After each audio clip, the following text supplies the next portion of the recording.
Queridos, vamos abrir a escritura na Epístola aos Hebreus, capítulo 10, versículos 19 e 20. Tendo, pois, irmãos, intrepidez para entrar no Santo dos Santos, pelo sangue de Jesus, pelo novo e vivo caminho que ele nos consagrou pelo véu, isto é, pela sua carne. Bem, nós estamos já algumas semanas falando acerca de Cristo enquanto o caminho.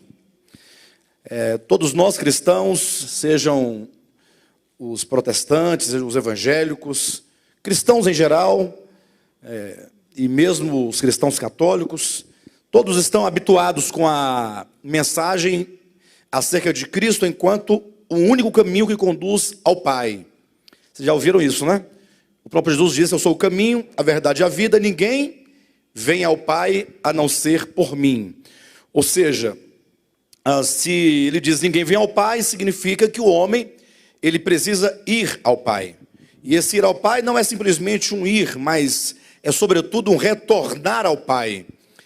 Quando diz que Cristo é o caminho que nos leva ao Pai, isso implica a queda do homem, o afastamento do homem de Deus.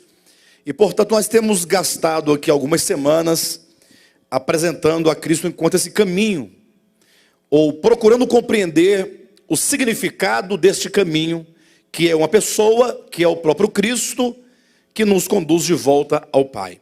Eu estive num sepultamento essa semana, o sepultamento da mãe do nosso irmão Rodolfo, né?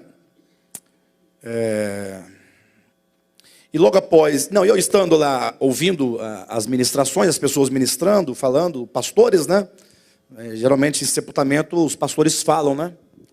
Então, todos ratificando o fato de que é necessário que as pessoas tomem uma decisão por Cristo, porque Cristo é o único caminho que nos leva ao Pai. Como eu ouvi isso umas 4 ou 5 vezes na mesma situação, eu fiquei pensando acerca disso, até porque estamos falando sobre isso já há algumas semanas, e refletindo.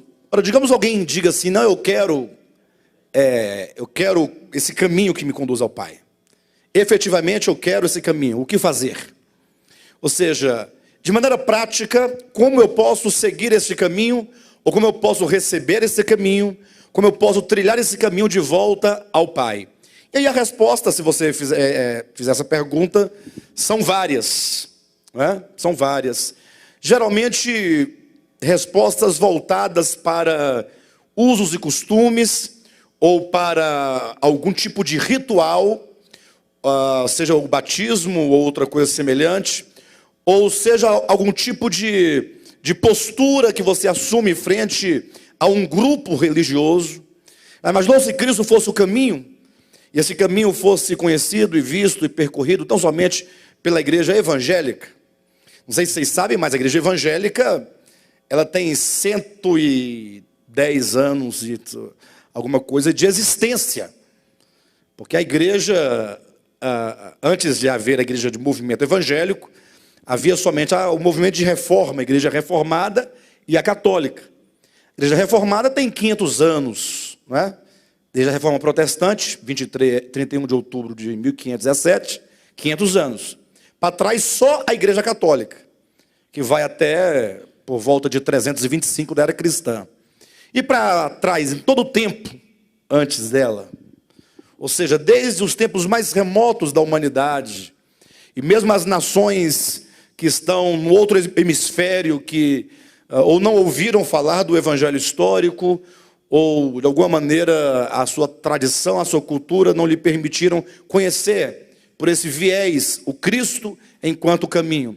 Então eu acredito que é preciso, antes de tudo, nós revermos e compreendermos o significado maior desse caminho que nos conduz ao Pai, sem restringi-lo a uma vertente religiosa, ou a que seja uma religião presa no espaço e no tempo. O Cristo de Deus, ele não é propriedade de nenhuma denominação, não é propriedade de nenhum segmento dentro do cristianismo, não é propriedade do cristianismo. O Cristo de Deus, ele é aquele de quem é dito em João capítulo 1, por quem todas as coisas foram feitas, e aquele em quem todas as coisas foram feitas.